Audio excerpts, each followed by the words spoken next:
नमस्कार दोस्तों। आज जो प्रचलन में एक गाना आया था कि मैं करूं तो साला करेक्टर ढीला है, उसको बाखूबी देखते हुए नज़र आ रहे हैं। आप 14 अप्रैल की शोभा यात्रा रोक दें, कोई गुनाह नहीं है। अगर दलित ने कलश यात्रा रोक दी तो बहुत बड़ा जुर्म है। आज मध्य प्रदेश की जो घटना आ रही है, कोर्ट परिसर में डॉक्टर बाबा साहब भीमराव अंबेडकर की जो प्रतिमा लगनी थी, उस प्रतिमा को ना लगाने के लिए कुछ ऐसे मनुवादी खड़े हो गए हैं जिन्हें बड़ा दर्द हो रहा है कि भाई यहाँ प्रतिमा क्यों लग रही है। राम जी की लग जाती, अरे भाई राम जी की भी लग जाती और लगी है। अभी अयोध्या में जो मंदिर बना है, राम जी की प्रतिमा लगी और सब लोगों ने दिवाली मनाई। किसी दलित ने ये कहा हो कि क्यों लगी है। भाई लगी, सबने सम्मान किया है। भाई वो राम जी हैं तो उनको मंदिर में प्रतिमा लगनी है। किसी ने मना किया हो मंदिर में प्रतिमा लगाने के लिए? जिस व्यक्ति की जहाँ पे शोभा देती है वहीं लगाई जाती है। भाई बाबा साहब डॉक्टर भीमराव अंबेडकर संविधान निर्माता हैं, प्रारूप सभा के अध्यक्ष हैं, उन्हें भी निर्माता नहीं मानने को राजी हो रहे हैं। पता नहीं कौन सी नीति और कौन सी शिक्षा पाकर ये वकील बने।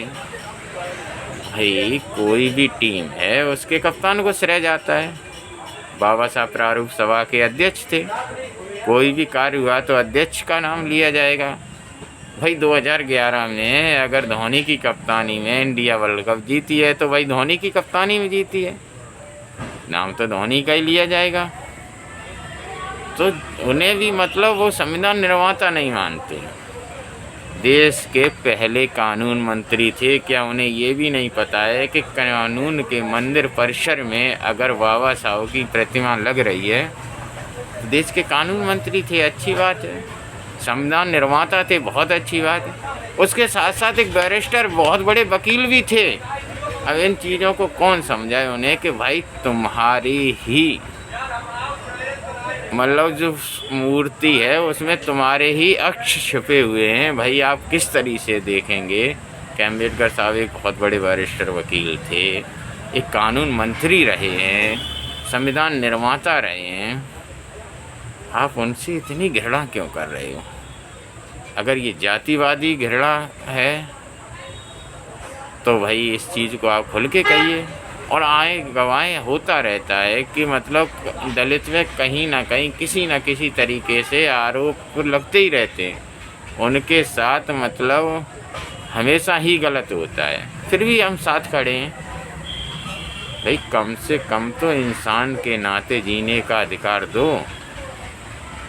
मैं यही कामना करता हूँ कि भगवान आप लोगों को सद्बुद्धि दे। बौद्ध से आपको नफ़रत, बाबा साहब से आपको नफ़रत, हम दलितों को तो किसी से नहीं। हम राम जी के भी पूजा करें, हम कृष्ण जी की भी पूजा करें, हम माँ दुर्गा की भी पूजा करें।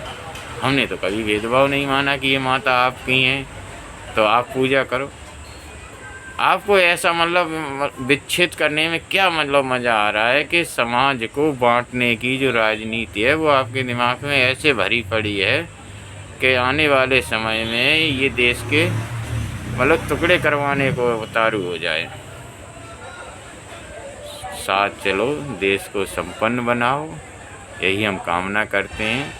अगर आप पढ़ लिख के अच्छे वकील बन गए हो तो मानसिकता भी अच्छी रखो। जय भीम, जय भारत।